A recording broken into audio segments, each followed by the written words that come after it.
Gracias a la vida que me ha dado tanto, me dio 2 luceros. Estamos en otra emisión del programa Poetas Argentinos que se emite por la radio de la Biblioteca del Congreso de la Nación. Quien les habla, Claudia Inchil, en la producción Camila Zúñigo, en la operación Juan Martín.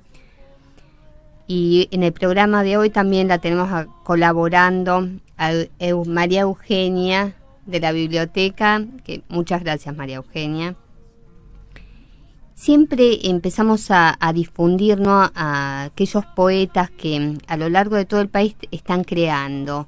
Lo importante es hacerlos visibles, saber qué piensan, por qué escriben, hacia dónde se dirige su escritura, si se dirige hacia algún lugar o no, o queda capaz a la intemperie. Vamos conociendo nuevas voces que capaz uno con el correr de los años lee sus textos, reconoce esos textos, pero no conoce al poeta. Bueno, este programa se propone eso, poder entrar en una charla íntima, ¿no?, con aquellos que escriben poesía. En el caso de hoy, una poeta de Buenos Aires, Patricia Díaz Vialet. En 1987, su libro inédito Destierros de Arena recibió el primer premio en el concurso nacional Pablo Piva, otorgado por la Fundación Argentina para la Poesía. Sus libros de poesía publicados, Los Despojos del Diluvio, primer premio del Fondo Nacional de las Artes, Testigo de la Bruma, mención honorífica en el Premio Bienal de Poesía Argentina de la Secretaría de la Función Pública de la Nación y el Fondo Nacional de las Artes. La Penumbra de la Luna Llena, segundo premio en el concurso Fundación Inca Seguros. La Dueña de la Ebriedad de la Rosa, primer premio del Fondo Nacional de las Artes. Los Sonidos Secretos de la Lluvia, mención honorífica en el primer certamen de poesía Papiros del siglo XX. El Hombre del Sombrero Azul, El Amor es una pluma de mercurio, Poemas elegidos, Agua Lava, y este año publicó La que va. Realmente muchos libros y muchos premios tiene Patricia. También forma parte de diversas antologías, como de la poesía argentina contemporánea, que lo sacó la Fundación Argentina para la Poesía. Compiló el libro de poemas Con un tigre en la boca, Manual de los amantes. Poemas suyos fueron incluidos en la película El lado oscuro del corazón 2. Hace muchos años está en radio con columnas culturales. Es miembro del jurado en los premios Teatro del Mundo. Esto está integrado por investigadores y críticos teatrales que trabajan en la Universidad de Buenos Aires. Y también sus poemas formaron parte del espectáculo poético teatral Con un tigre en la boca, Manual de los amantes, Olivera. Esta propuesta recibió el premio ACE 2014-2015 en la categoría Mejor Espectáculo de Teatro y Poesía y la nominación para la misma estatuilla en el rubro Mejor Música Original. Bueno, estamos acá con Patricia Díaz Vialet. Hola Patricia, ¿cómo estás? ¿Qué tal? ¿Cómo te va, Claudia? Muchas gracias por la invitación. No, muchas gracias a vos por haber venido a contarnos, ¿no?, sobre Patricia. ¿Quién es Patricia? ¿Qué es lo que quiere a través de su escritura, ¿no? Y antes de comenzar realmente, viendo todo tu currículum, tenés muchos premios, se nota, ¿no?, porque no solamente en poesía, en la parte de teatro. Contanos qué siente un poeta, ¿no?, al escribir una obra y de repente empezar a recibir premios. Bueno, mira, yo empecé a escribir desde muy pequeña, empecé a los 8 años a escribir poemas, así sin saberlo. Realmente escribía poemas en papelitos y no sabía que eran poemas porque los tengo guardados y son poemas. Tal es así que cuando estaba en 3er grado, una maestra del colegio le dijo a mi madre en una reunión que tuvo: esta chica va a ser poeta, porque yo le pido que escriba una composición y escribe algo que se asemeja a un poema más que a una composición. Entonces empecé de muy chica a escribir, seguí durante la adolescencia, ya escribía libros inéditos, ¿no? Me presentaba a concursos, o sea, ya estaba como más digamos, más concientizada en el, bueno, quiero ser poeta, o sea, ya desde muy pequeña. Y después a los 17 años empecé a cursar los talleres de taller literario en la Sociedad Argentina de Escritores, acá en Buenos Aires, cuyo maestro fue un gran poeta argentino, Atilio Jorge Castelpoggi. Entonces ya desde muy chica, desde los 17, hice aproximadamente 6 o 7 años de taller literario. Después formamos un grupo más pequeño de poetas que nos corregíamos entre nosotros, la ciudad de los poetas se llamaba.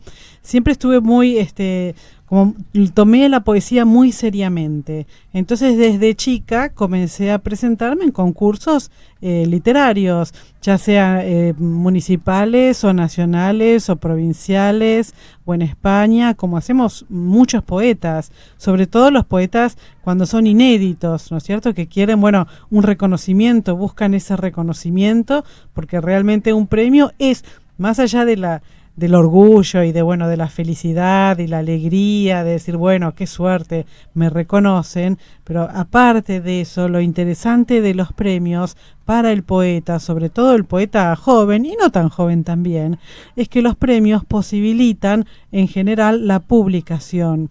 Muchos de los concursos literarios que se organizan tienen por premio la publicación de ese libro, y no es tan fácil para un poeta, sobre todo un poeta inédito o que tiene muy poco publicado, no es tan fácil acceder a una editorial, a una publicación. En realidad no es no es nada fácil, es más bien difícil. ¿Y por qué? Porque uno no tiene un nombre, porque las editoriales, hay muy buenas editoriales en la Argentina, en la ciudad de Buenos Aires, en las provincias. Hay editoriales excelentes, con fondos editoriales excelentes. Pero ¿qué sucede? Sucede que el editor muchas veces no arriesga en un poeta que es un poeta más bien desconocido, un poeta novel, un poeta inédito. No arriesga, porque vos pensás que la publicación de un libro es una inversión, más allá de lo bello que es el libro y de lo importante que es para el poeta, es una inversión, una publicación del libro para un editor, ¿no es cierto?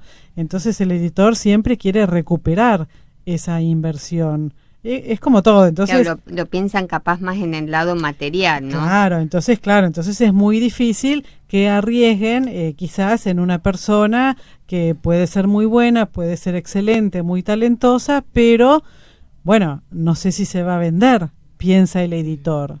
Esta es la dura realidad, es una realidad bastante dura que se sufre en muchos campos del arte, no solamente en la poesía, en la literatura, ¿no? Los que hacen pintura saben de esto, los que hacen escultura también, los que hacen danza también conocen de esto, los actores también.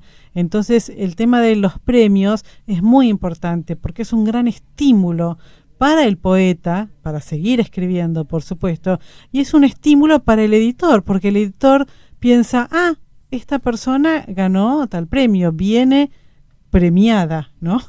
Viene con este premio, bueno, esto es importante, puedo ponerlo en la tapa, puedo difundirlo así para una eventual crítica.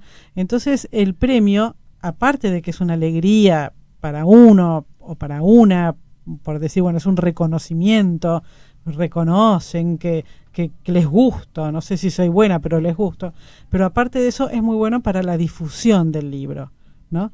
Vos fíjate que vos ahora decís mi currículum y decís, claro, fue premiada por tal. O sea, es importante el tema de los premios, no que sea lo único, porque de 1000 poetas que se presentan en un concurso, bueno, hay muchísimos que son excelentes, pero 1, 2, 3, 4 o 5 reciben premios.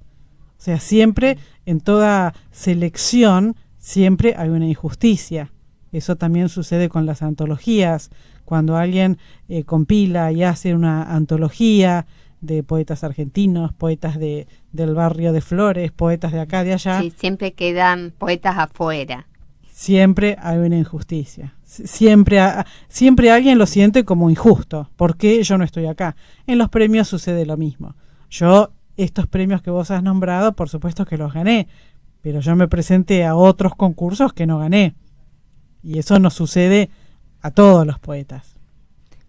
Contaste recién que fuiste 6 o 7 años al taller literario. ¿Vos crees que eso es importante, ¿no? para el escritor, para el poeta? Cuando vos vas a un taller literario, en el taller, ¿te forman al estilo del taller o vos es una posibilidad de poder sacar a la luz cómo escribís? Mira, en mi caso, yo te hablo del caso mío y de mis compañeros de taller literario. Ahora, yo era quizás la más chica de ese grupo porque entré cuando tenía 17 años y tenía compañeros que tenían 50, 60 años, 20, 30, 40. No era la más chica, había otra chica que tenía un año menos que yo. A mí el taller literario realmente me cambió la forma de escribir, para bien. Porque cuando yo era adolescente leía, era fanática de Neruda, fanática. Una compañera mía de colegio me había regalado Residencia en la Tierra, que es uno de los libros más surrealistas de Neruda y por muchos críticos es considerado el mejor libro de poemas de Neruda. Ese libro es una belleza y yo lo leía, lo partí atrás para adelante, las hojas están todas rotas, incluso un día me quedé dormida, está quemada una hoja con la lamparita, ¿no? O sea, era mi libro de cabecera. También leía Bécquer, como toda adolescente, y algo de poesía española del colegio, y bueno, por supuesto Alfonsina Storni, y después empecé a leer Pizarnik, ¿no? Yo era una adolescente, tendría 15, 16 años. Pero cuando entré al taller literario, me sucedieron varias cosas. Por un lado, yo pensaba cuando tenía 15 años que era la mejor poeta del mundo. Yo, viste, cuando uno tiene 15 es como que yo soy la mejor. Los demás, bueno. Entré al taller literario y vi que había otras personas que escribían cosas, a mi entender, maravillosas. Entonces, bueno, ahí ya fui bajando los decibeles de la autoestima, ¿no es cierto? Y de esa cosa de creerse única. Pero por otro lado, nos hacía leer a Atilio Jorge Castelpoggi para estudiar, para analizar, para conocer grandes poetas de la literatura universal, latinoamericana y argentina. Y yo recuerdo que nos aconsejó que compráramos Altazor de Vicente Huidobro, un gran poeta chileno. Es un libro Altazor, un libro que es una belleza. Cuando yo leí Altazor, bueno, mi poesía cambió. O sea, porque uno aprende tanto de esa poesía genial que escribieron estos genios de la literatura como fue Vicente Huidobro. Uno aprende tanto que es imposible que la poesía de una no cambie, no se modifique, para mejor, siempre es para mejor. Después tomé contacto con el gran poeta ruso Vladimir Mayakovsky, que hasta ese entonces para mí era un desconocido. ¿Por qué? Porque yo tenía un mundo más pequeño, ¿no es cierto? Un mundo más pequeño, más reducido en cuanto a mi lectura. Después empecé a leer a Olga Orozco. Hasta ese entonces yo solo la conocía a Pizarnik o a Borges. Después me acuerdo, seguimos con Enrique Molina, con Hotel Pájaro de Enrique Molina. Entonces la mente, la cabeza, la creatividad se fueron ensanchando y cada vez más. Entonces leer cosas diversas, o Emily Dickinson. Yo después hice un profesorado nacional de inglés y bueno, ahí estudié. Ella, Patricia, habla perfecto el inglés. Claro. Bueno, soy profesora nacional, recibida en el Joaquín B. González, que es un profesorado excelente, tuve unos profesores maravillosos también, pero toda esa otra parte, digamos, que es la poesía anglosajona, la poesía de Inglaterra, la poesía de Estados Unidos, la conocí ya a partir de mis 18, 19, 20 años y más para adelante. Entonces, ¿qué sucede? Cuanto más lecturas uno tiene, yo pienso, es mi opinión, cuanto más lecturas vos tenés, mejor vas a escribir. Porque sí o sí esos poetas te cambian, te modifican, te golpean, te impactan. Entonces después cuando una va a escribir no es lo mismo. No es lo mismo haber leído los grandes poemas de Vladimir Mayakovsky, no es lo mismo haber leído a Huidobro, no es lo mismo porque uno ya está enriquecida. ¿Entendés? Entonces cuando uno se enriquece con la poesía, con el cine, con el teatro, con la música, con tantas cosas que nos ofrece la vida para enriquecernos, la poesía, cuando uno la escribe, sale más rica, sale mucho más rica, más profunda, más, no sé si más bella, pero más honda, ¿no? Porque no es lo mismo si uno tiene pocas lecturas. En mi caso, ¿no? Yo creo que a mí el taller literario me ensanchó la mente, la creatividad, me abrió posibilidades. Y eso que vos recién me preguntabas, en el caso de Atilio Jorge Castelpoggi, por ejemplo, era un gran poeta. Sobre todo le cantaba mucho a Buenos Aires. Él tiene un libro muy, muy lindo que se llama Buenos Aires, mi amante, que dice: a Buenos Aires la quiero como un amante, como a una mujer que nunca se la posee del todo. Así empieza un poema larguísimo de Castelpoggi. Él era muy generoso con lo que él sabía, como los grandes maestros, que en general suelen ser muy generosos. Y respetaba el estilo de cada uno. Yo tenía, por ejemplo, una compañera del taller literario que era una señora grande, para mí que tenía 17, ella tendría 70. Vivió hasta los 100. Falleció hace María Esther. Ella, por ejemplo, escribía sonetos, ¿no? Ella escribía sonetos. Yo no escribía sonetos. O sea, yo verso libre, poesía de verso libre. Bueno, Atilio respetaba, porque también había escrito sonetos y seguía escribiendo sonetos Atilio y verso libre, respetaba el estilo de cada uno. Y si vos ahora ves mis ex compañeros de taller literario, cada uno escribe en su estilo. O sea, no es que salimos todos, ¿no? Igual por la misma medida, ¿no? Bueno, no. Eso es súper positivo. Sí, porque el docente cuando es buen docente, sabe que lo que tiene que hacer es incentivar y guiar al alumno, ¿no? No hay que imponerle, no, pon esta palabra, no, saca esto. No. Hay que guiarlo para que el alumno o el tallerista, o como vos le quieras decir, para que ese alumno o ese seguidor pueda encontrar solito el camino, su propio estilo, su propio camino. Ahí está el buen docente, ¿no es cierto? Que es un docente generoso con la creatividad del alumno y no le impone su propia creatividad. Así que yo creo que en mi caso, el taller literario realmente me sirvió y mucho. Contanos sobre tus libros publicados. Bien, ¿cómo se llaman y cuál es el eje de cada libro? Mira, los libros que publiqué, este es mi 9º libro. Este libro se llama La que va, es el 9º. El 8º se llamó Agua Lava y estos 2 los publiqué por la misma editorial que es Atuel. Los anteriores los publiqué por otras editoriales. Cada libro tiene un eje. Siempre hay un eje conductor, un hilo conductor, algo que va uniendo los poemas, ¿no? Un libro en general de poemas no es una colección de poemas y pongo este. No es así. Los libros de los poetas en general están bien pensados. Siempre hay un eje. Ahora, el eje es muy, muy interno, muy individual. Por ejemplo, en este libro La que va, es un libro que está dividido en 6 capítulos. Como bien dijo Jorge Duati en la presentación, son 6 libros en uno. Y tiene razón, son 6 pequeños libros en uno. Son 6 capítulos, pero en uno. La que va, que vendría a ser yo, ¿no? Es una mujer que va por la vida, desde la vida hacia, vaya a saber a dónde va uno, ¿no es cierto? En principio, hacia algún lugar. También es la que va mirando a su alrededor y describiendo lo que ve. Y también es la que va hacia la palabra, hacia la poesía. La poesía, vos sabés que en vez de responder, pregunta. Uno cuando escribe poemas, en general, se está preguntando por lo más existencial de la vida. ¿A dónde va uno? ¿No es cierto? ¿De dónde viene? ¿Hacia dónde va? ¿Qué es el amor? ¿Qué es el desamor? ¿Por qué existe la injusticia? ¿Por qué la gente odia? ¿Por qué hay gente que no odia y ama?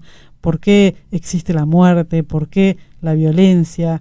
¿O por qué me enamoro de alguien que no me conviene? ¿O no me enamoro de quien me conviene, digamos, en cuanto a, bueno, esta persona es buena para mí, ¿no es cierto? Entonces, la que va tiene múltiples sentidos. Ahora, cada capítulo, ese sería como el eje conductor, ¿no es cierto? Voy por la vida describiendo lo que me sucede, lo que pasa a mi alrededor. Pero cada capítulo tiene un eje temático. Te nombro uno, por ejemplo. Uno de ellos se llama De los hábitos aprendidos. Y en este pequeño capítulo de la que va, de los hábitos aprendidos, es un agradecimiento y un homenaje a las personas, a algunas personas, porque no todas pude incluir, que me enseñaron algo en la vida. Como por ejemplo, que te nombraba recién, Atilio Jorge Castelpoggi. O por ejemplo, yo estudié también teatro, mucho teatro, hice la escuela de Raúl Serrano y después hice 3 años en el IUNA, en el Instituto Universitario Nacional de Arte, que estudié actuación. Bueno, uno de mis grandes maestros fue Raúl Serrano, un gran director de teatro y excelente docente, bueno, que utiliza el método de Stanislavski. Bueno, a él yo le rendí un homenaje con un poema. Después yo tomé clases de tango con otro profesor. Tomé algunos años, me gusta mucho, no soy una gran bailarina, pero bueno, tomé mis clases. Bueno, ahí hay un homenaje a este profesor con un poema dedicado a él. En otro momento yo transité por el Conservatorio de Música Manuel de Falla, hice algunos años, hacía canto y bueno, hice algunos años, y una de las materias que cursé durante 2 años fue senso-percepción, que es como una especie de expresión corporal para músicos, para decirlo así en una forma. Tiene que ver con el trabajo corporal. Y tenía un profesor excelente, Rogelio González. Entonces aquí, en este libro, en este capítulo de los hábitos aprendidos, le dediqué un poema a Rogelio González, que no veía hace 20 años, porque yo tengo una vida larga, por suerte, y lo llamé por ejemplo, para que viniera a la presentación. Y vino después de 20 años de no vernos. Qué lindo. Le dije, tenés un poema para vos. No lo podía creer. Entonces aquí está. Después otra persona que me acompañó durante muchos años fue Eduardo Tato Pavlovsky. Yo estudié mucho con él, psicodrama. Y bueno, justo ahora falleció hace muy poco. Pero llegué a decirle que había un poema para él también. Aquí en De los hábitos aprendidos. Entonces, en ese capítulo, por ejemplo, el hilo conductor es el agradecimiento y el homenaje a todas aquellas personas que me dejaron algo que me va a quedar toda la vida. Y como yo soy docente también, soy profesora nacional, como te decía recién, siempre admiré, digamos, esa vocación docente y esa generosidad que tiene que tener el docente para transmitir algo, no por plata, por nada, porque se hace por vocación, esa generosidad para transmitirle algo al otro, que en general es más joven y lo va a continuar. Entonces, bueno, ese capítulo, por ejemplo, tiene esa unidad temática. Cada capítulo tiene una unidad más o menos transparente. En este caso es muy transparente porque todos los poemas están dedicados a personas que me han dejado algo que me va a quedar toda la vida. Ahora vamos a escuchar El río está en mí de Nelly Saporiti, que es cantante, compositora y pianista de Buenos Aires. Después vamos a seguir charlando con Patricia Díaz Vialet y nos va a leer, ¿no?, unos poemas de lo que recién nos estuvo contando del libro La que va.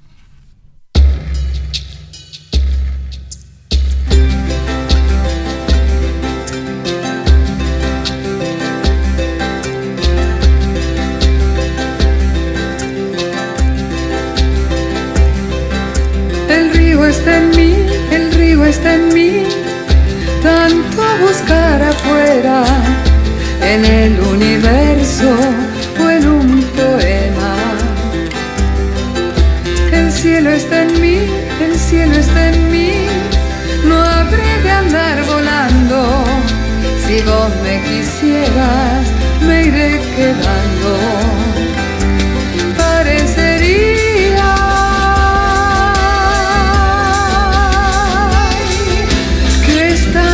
separados por un abismo, uno en cada lado. Ya no me importa hablarte del pasado, lo que haya dolido escapé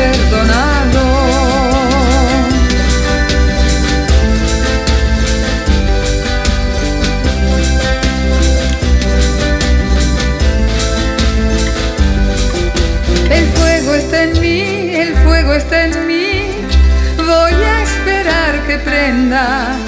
Bajo las cenizas tu amor me quema. Parecería que estamos separados por un abismo, uno en cada lado. Ya no me importa hablarte del pasado. Lo que haya dolido está perdonado.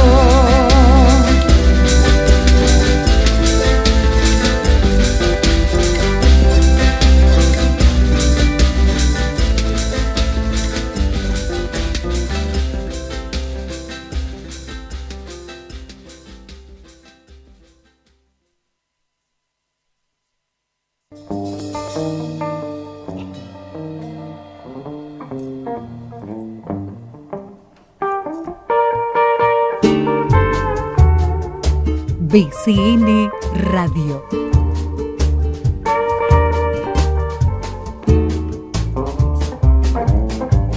Cultura Federal.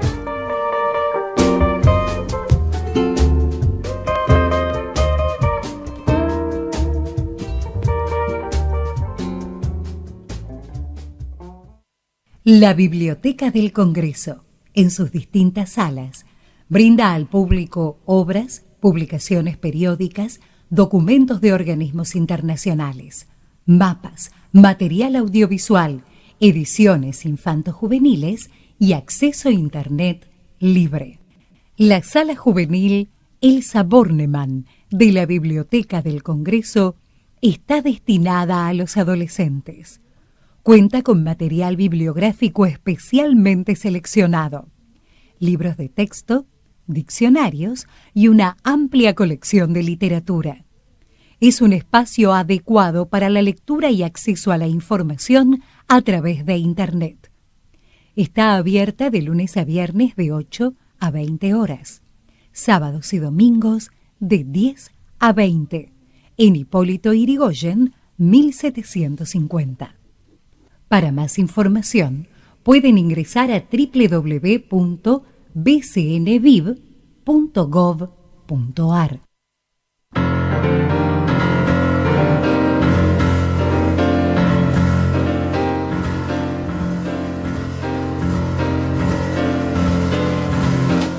Hola, soy Andrés Monserrat. Los invito a compartir el mejor jazz de Argentina y del mundo.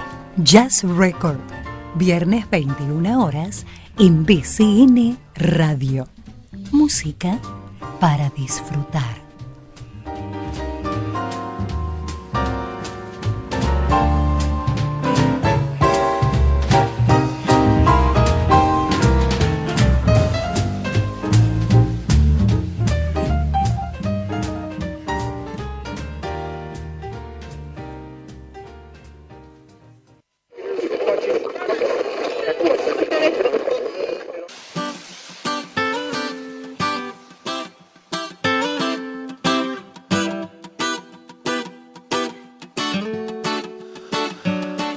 Seguí escuchando bcnradio.com.ar.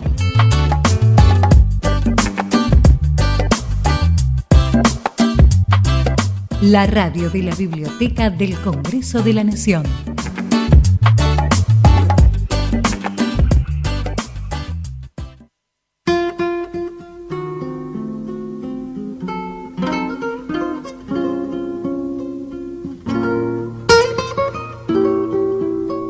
Seguimos acá charlando con la poeta Patricia Díaz Vialet de Buenos Aires. Nos estaba contando sobre su libro La que va, que está dividido como en 6 partes, ¿no? Ahora va a leer un poema del libro. Sí, te voy a leer un poema que se llama Un tigre de Bengala, de la segunda parte del libro, y yo en este libro lo que hice fue ubicar en tiempo y espacio el momento al cual se refiere el poema, porque la poesía, como dije en la presentación, o como dijo Juana Villafañe, no es ficción. Todas estas son historias, experiencias vividas. El lugar es Un bautismo de buceo, Puerto Madryn, 1986. Y el poema se llama Un tigre de Bengala. Un hombre ollejo de uva morada se despereza sobre la arena, fruncido, en su neoprena abre palabras, el príncipe responde a mi saludo. Su ropaje ahora es jugosa granada que extiende una culebra práctica para la caza a primera vista. El príncipe no pierde el paladar y convida a su deporte narcótico, mientras acato la pestaña movediza que no quita la mirada. Al mediodía nos sumergimos en la burbuja de fuego. El hervor expele efluvios que atontan a quienes nos rodean. El príncipe me libera o me persigue con su dedo en el epicentro. Provocada por membranas de batracio, purgo mis obligaciones. 10 metros bajo el mar, el oleaje me liba el alma. El príncipe hace señas, pero olvidé lo poco aprendido. De nada vale el corazón maniatado. Aquí, en lo profundo, soy yema derretida para que me secuestre cuando quiera. El mar es un útero exquisito y el príncipe ahora un tigre de Bengala. Muy bueno. Dinos otro poema. Bueno, este poema se llama La mujer de la bolsa. Hubo manojo de cartas, apertura de lágrimas, tapices foráneos, rutas de abandono. Guillermo, apresado en el patio cuadrado de la luna, suculento Daniel, untado en frutillas. Era la cabalgata por menudos hospedajes y los excesos de la histeria. Hubo también Marianos, Carlos, Rosas, resortes en colchones punzantes, Jorges, Fabricios, caravanas de baba sobre el glúteo, Arieles, Fabianes, Alejandros, y yo, la que permanece en la silla, después de que se han llevado al muerto de la sala. Muy bueno. La verdad que nos quedaríamos todo el programa escuchándola leer. Muy buena tu poesía. Y con respecto a los otros libros, este es el último, La que va. Desde el primero hasta este, vos, ¿qué cambios notás en tu escritura? Mira, yo siempre, uno de los hilos conductores de mi escritura de todos los 9 libros tiene que ver con la pasión, con el amor, con el deseo. Y también con la muerte, con esta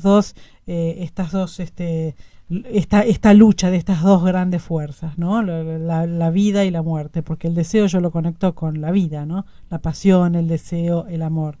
En todos los libros está eso presente, absolutamente en todos. Son como mis monotemas, ¿no es cierto? Estas dos grandes fuerzas, sobre todo tirándome hacia la fuerza del deseo, de la pasión, del placer, de todo lo que causa placer. Ahora, en cuanto al tratamiento de la palabra, por supuesto que he cambiado. Cuando era más chica, más joven, en mis primeros libros, era quizás más verborrágica, adjetivaba más. Después aprendí lo que dice Huidobro en uno de sus grandes poemas. Vicente Huidobro dice: el adjetivo, cuando no da vida, mata. Eso lo leí cuando era muy chica, pero llegar a comprender qué significa que el adjetivo, cuando no da vida, mata, es que a veces uno utiliza palabras que están de más. Que están de más. Sí. Y cuando pasé por mis estudios de teatro, que hice muchos años, recuerdo que también en la escuela de Raúl Serrano y también en el Yuna, siempre se les dice a los actores que cuando van a poner una obra de teatro sobre el escenario, todo, absolutamente todo lo que está sobre el escenario, ya sea una florcita, un papelito, un anteojo, un sillón, un cuadro, todo lo que está sobre el escenario tiene que tener un porqué. No tiene que estar como ornamento, como simple ornamento porque queda bello, porque queda lindo, porque no sé qué. tiene que tener un porqué, sobre todo para el actor o la actriz que va a trabajar sobre la escena. Un porqué tiene que haber, porque al actor le recuerda tal o cual cosa, porque lo va a usar, etcétera, etcétera. Y eso cuando uno lo va aprendiendo, o pienso que lo voy aprendiendo en mi poesía, que hice desde mi primer libro hasta este que es mi noveno libro, seguramente hay menos cosas que están porque sí. Porque sí, porque, como dicen los chicos ahora, porque me pintó, porque salió. Hay un trabajo más a conciencia. Por supuesto que la poesía cuando se escribe como un fluir de conciencia. Es algo, no digo escritura automática, pero tiene mucho que ver con el inconsciente. La poesía a veces sale como una especie de catarata, ¿no? Como una catarata de palabras, sale. Pero después el trabajo del poeta, y en mi caso soy bastante obsesiva, tiene que ver con la corrección, con darle forma a esa gran catarata inconsciente o semi-inconsciente, o como vos le quieras decir, que salió porque no sé, porque hay una inspiración, porque era la onda, etcétera, etcétera. Hay muchos motivos, yo se lo atribuyo a la inspiración seguramente, pero en cuanto a la corrección, yo corrijo mucho más ahora de lo que corregía antes. Soy mucho más consciente de que esto va a ser publicado, o esto quiero que salga a la luz, quiero que se lea, por lo tanto necesita, por ejemplo, La que va tuvo aproximadamente 5 años de trabajo. O sea, son poemas que durante 5 años los fui perfeccionando, los fui corrigiendo, hasta que me sonaran, no sé si decir perfectos, pero bueno, hasta que no quisiera cambiarles nada más. Porque a veces yo trabajo con los poemas, los doy vuelta, ¿no? Como una especie de media, como hacemos muchos poetas, ¿no? Con el material poético. Y bueno, y hay poemas que quiero mucho, pero que no me satisfacen totalmente. Por lo tanto, no los incluí en este libro. ¿Cómo te das cuenta cuando un poema ya está para salir? Mira, sucede algo, te voy a decir algo que es muy interesante. Yo escribo un poema, ¿no? Hoy, por ejemplo, voy a mi casa y escribo un poema. Poema corto, no sé, 10 versos, por ejemplo. Lo leo después de que hice la escritura, a máquina o a computadora, donde vos quieras. Lo leo y me parece excelente. De verdad, me parece excelente. Bueno, muy bien. Lo dejo ahí. A los 2 meses abro el archivo o el papel, lo vuelvo a leer. Ya no me parece tan excelente. Algo pasó, algo sucedió. Entonces lo corrijo, le hago, le pongo, le saco, le quito, etcétera, etcétera. Lo dejo. A los 3 meses, digo cualquier periodo de tiempo, vuelvo a abrir ese archivo y no me parece tan excelente. Lo vuelvo a corregir. Algo sucede en ese tiempo en mí que hace que esa opinión que yo tenía de un producto mío, porque es un producto, es algo que nació de mí, una creación mía, algo sucede que esa opinión se va modificando, o yo me modifiqué, o no sé si el papel o la computadora lo modificó, algo sucedió. Entonces, tengo que ser muy inteligente, porque si yo escribo algo y me parece excelente y a los 10 días un editor me dice, bueno, te publico esto, yo iría feliz, ¿no es cierto? ¡Ay, qué suerte! Y le doy el material, y no, porque después me arrepiento. Después lo leo y digo, no quise decir esto, no es lo que realmente yo tenía en mi cabeza. Vos sabés que la poesía trabaja con imágenes, la palabra que usa el poeta, por supuesto que es la misma palabra que usa el narrador, que usa el ensayista, que usa el novelista, que usa el periodista. La palabra es la misma, pero el poeta trabaja la palabra más como un pintor que como un escritor. Tiene mucho más que ver con la sensación que te causa una pintura, una escultura, o con la sensación que te causa una música, una melodía. Tiene mucho más que ver con eso que con lo que se denomina normalmente la narrativa, ¿no? O el ensayo o el periodismo. Entonces, uno tiene que ser consciente de eso. Y bueno, ese trabajo es un trabajo muy delicado. Por eso, cuando va pasando el tiempo, yo me doy cuenta que esto necesita corrección. Lo que yo pienso en este momento no es lo que voy a pensar dentro de 2 meses. Y después cuando tomo el archivo, después de unos meses, y lo abro y no le hago ningún cambio, es porque ese poema está para ser publicado. ¿Y te ha pasado de ponerte a mirar libros que ya publicaste hace unos años y decir, bueno, uno a esto le cambiaría? ¿Volvés a leer los libros? Sí. Me ha pasado. Por eso, ¿qué me sucede? Con los primeros libros, algunas cosas ahora se las modificaría. Y en algún momento quizás hago una publicación de los primeros poemas y seguramente con modificaciones, como muchos escritores han hecho, ¿no es cierto? Han hecho varias versiones del mismo poema. Muchos escritores, vos lees un mismo poema después de 20 años, bueno, está corregido, ¿no es cierto? Está corregido porque el escritor nunca está 100% satisfecho y el escritor va cambiando. Entonces, como va cambiando la persona, bueno, va cambiando también esa opinión, esa visión sobre la creación de esa persona. Entonces yo algunos poemas seguramente los corregiría, como decimos los poetas, lo tocaría, ¿no es cierto? Lo corregiría un poco. No los he vuelto a publicar a mis primeros libros, quizás en algún momento haga una antología de todos mis libros, pero por un lado eso, pero por otro lado pienso, bueno, en ese momento me parecían excelentes, era realmente lo que yo quería decir y bueno, también existe lo sentimental, ¿no? Como un museo, ¿no? Que uno dice, bueno, esta pieza no la voy a tocar, es la pieza de museo, la voy a dejar así porque así fue, así se rompió y así va a quedar, ¿no es cierto? Este platito cachado lo voy a dejar ahí porque tiene que ver con algo, ¿no? Esa rotura en el platito lo dejo así. Bueno, lo mismo sucede con la poesía. Siempre me pasa que lo que más me representa es lo que estoy escribiendo en este momento. Lo más reciente es lo que más me representa.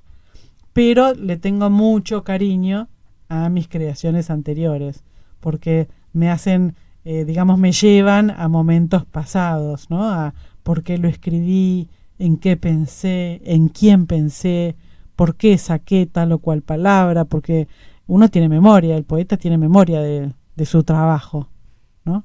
Así que, por un lado los cambiaría, pero por otro lado los dejaría como una pieza de decir, bueno, así fue creado, bueno, y así quedará para la posteridad.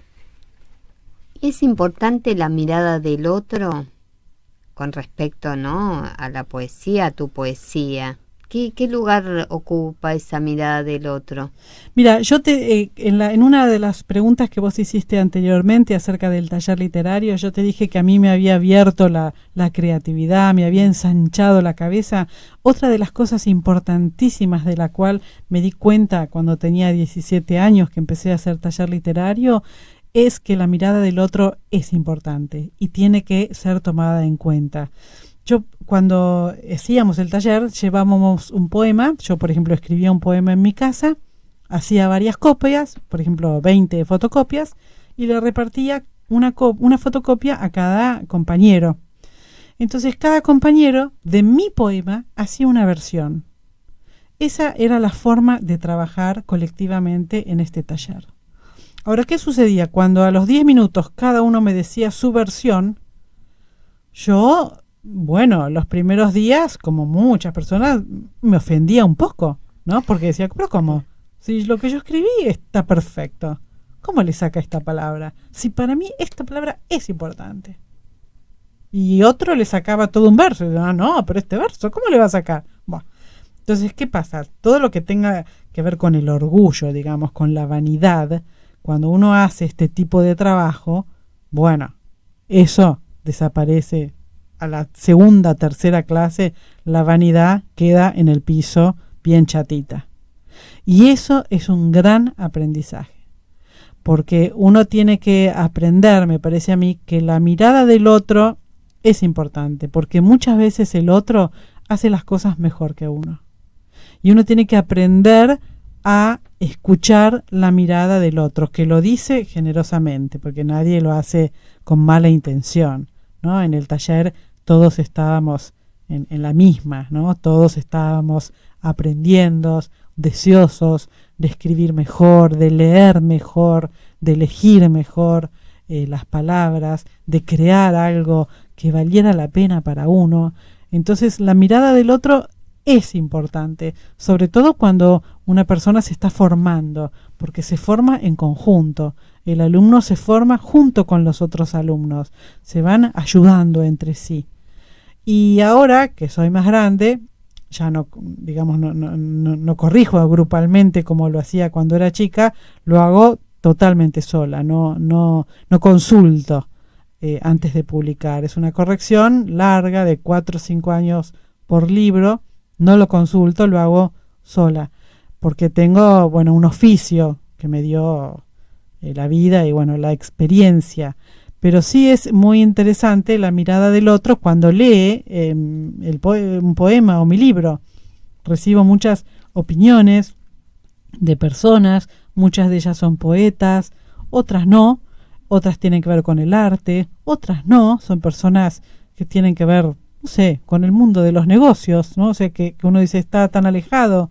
Bueno, es muy interesante recibir la opinión, buena o mala, de otras personas, porque no digo que yo voy a modificar algo en mí, porque bueno, yo escribo como escribo, pero es interesante saber lo que causa en el otro y qué le puede pasar al otro cuando lee mi poesía, y eso lo sé solamente por los comentarios o las cartas o los emails que me llegan de las personas que leen mi poesía.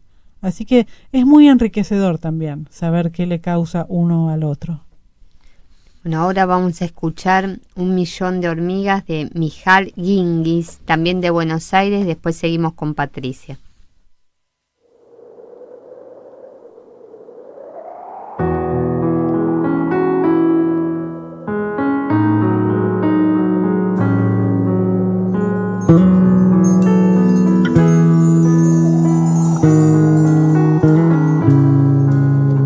Nubes negras sobre mi cabeza, con los pies en la certeza de que todo terminó.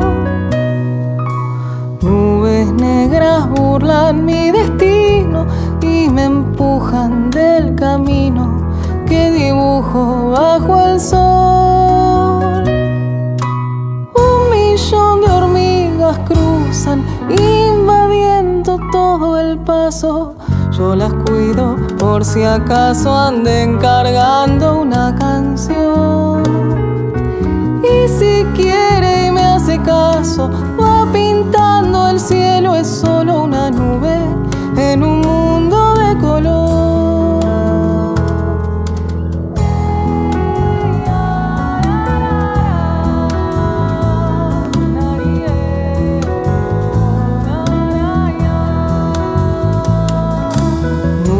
Negra sobre mi cabeza, vuelve oscuro y solo pesa lo que ayer me iluminó. Nubes que van congelando todo tiempo inmóvil, que se comen las agujas del reloj. 1.000.000 de hormigas cruzan invadiendo todo el paso. Yo las cuido por si acaso anden cargando una canción. Y si quiere y me hace caso, va pintando el cielo, es solo una nube en un mundo de color.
BCN Radio.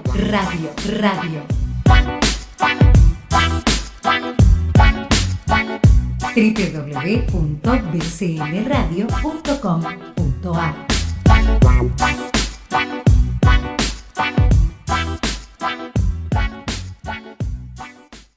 La Biblioteca del Congreso, en sus distintas salas, brinda al público obras, publicaciones periódicas, documentos de organismos internacionales, mapas, material audiovisual, ediciones infanto-juveniles y acceso a Internet libre.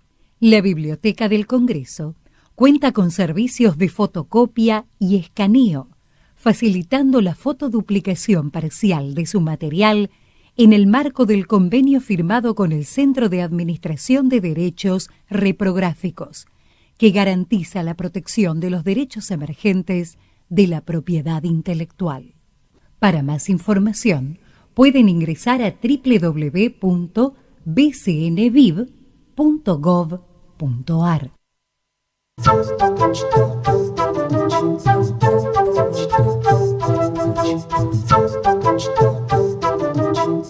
BCN Radio, una voz federal desde el Congreso de la Nación.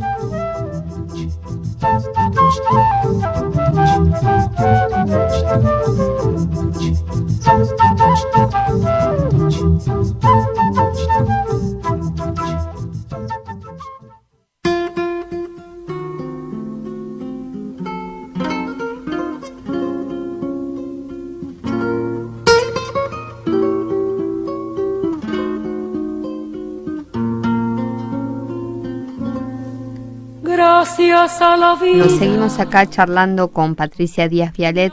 Se hizo corto el programa. Ya la invité para un segundo programa que venga a seguir charlando, porque quedaron muchísimos temas por hablar. Antes de que termine, contanos bien el teatro, ¿no? La relación del teatro y la poesía en voz.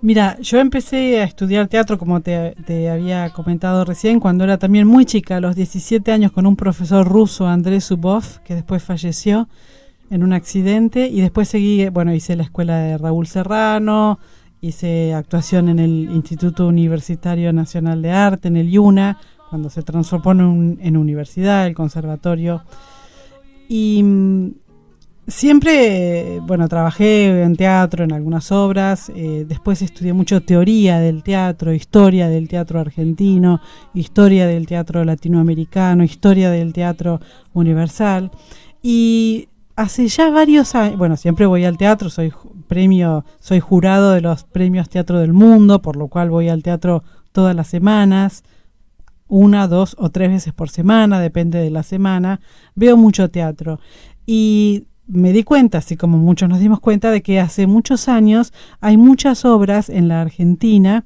Por supuesto que Buenos Aires es la capital de teatro del mundo, porque la cantidad de obras que hay acá no hay en ningún otro lugar del mundo, pero dentro de esa gran cantidad de obras hay un grupo de obras que son obras de teatro que están basadas no en textos de un dramaturgo, como puede ser Tito Cosa, Gorostiza o Tennessee Williams o cualquier otro dramaturgo, sino que son obras que están basadas en textos literarios, en textos que originalmente no son escritos para teatro, por ejemplo, en poemas, o en una novela, o en una serie de cuentos, o en un cuento, o en cartas.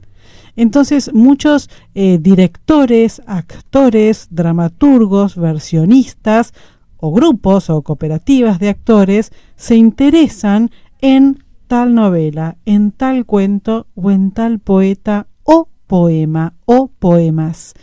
Toman esos textos, se apropian de esos textos y con esos textos, con esos poemas, cuentos o novelas, hacen una obra de teatro. Por supuesto, cuando es una novela hay que hacer una adaptación, porque no se puede hacer una novela entera, es imposible ese texto enorme.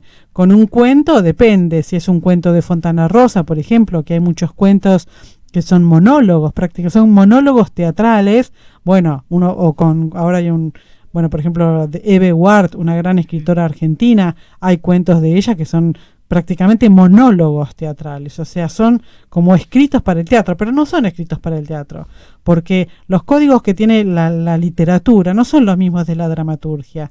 Y lo interesante de este tipo de obras es que causan algo diferente en el espectador.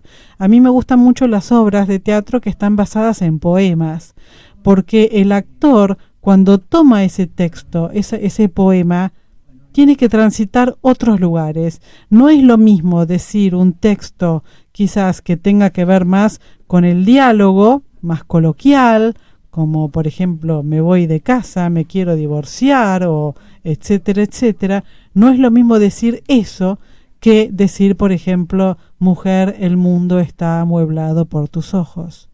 Por ejemplo, no es lo mismo. Cuando un actor toma ese texto, tiene que transitar por otros lugares, tiene que adueñarse de esa palabra de otra forma, porque es otro la forma de decirlo, el tono, si usas la memoria emotiva, lo que uses, es otra cosa. Entonces, las obras son muy interesantes.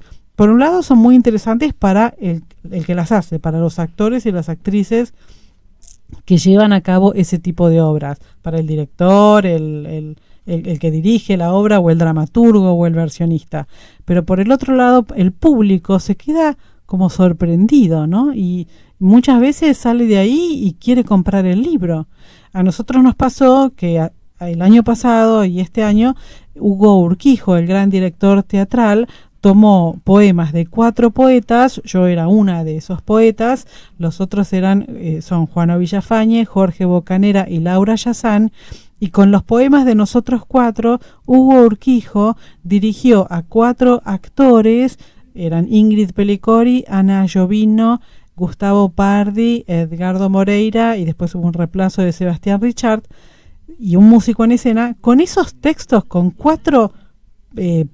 textos de 4 poetas, de cada uno eran 10 poemas, por ejemplo, hizo una obra de teatro, en donde 2 parejas se hablaban de amor, se acercaban, se separaban, se atraían, no se atraían, se abrazaban, se agarraban, se gritaban, y vos veías ahí, estabas viendo una obra de teatro, pero el texto era poesía. Qué lindo, la verdad. Entonces, esa obra fue un placer. Eso se dio en el Centro Cultural de la Cooperación, y este año nos dieron el premio ACE en la categoría Teatro y Poesía. Ahora, como esa obra, bueno, nosotros tuvimos la suerte de ganar este gran premio ACE de la Asociación de Cronistas del Espectáculo. Pero lo interesante es que cuando se daba la obra, que yo fui a varias de las funciones, la gente, el público, salía de ahí y salía así con los ojos abiertos y decía, estuve en una burbuja fabulosa durante 50 minutos. Me olvidé del mundo. ¿Qué es esto? Estuve en un lugar mágico. Quiero leer estos poemas. ¿Dónde están?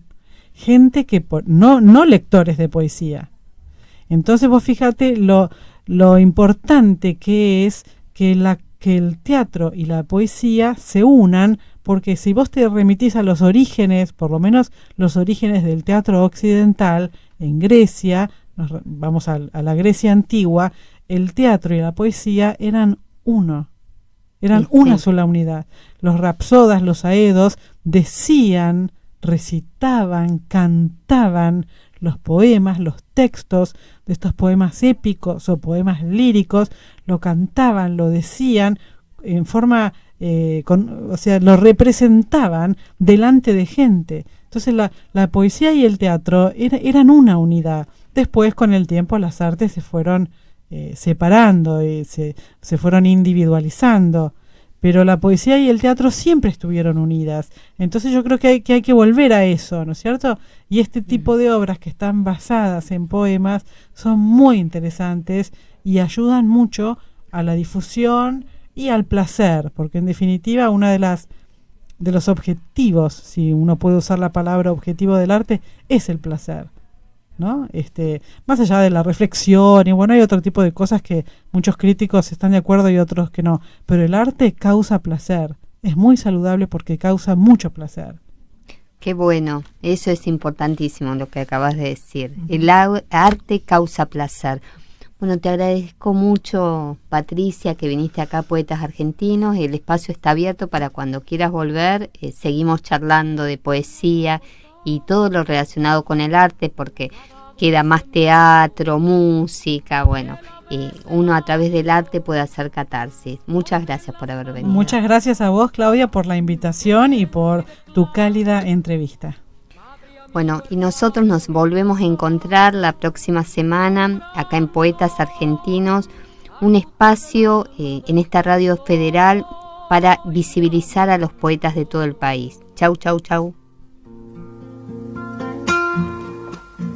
Gracias a la vida que me ha dado tanto, me ha dado la marcha de mis pies cansados.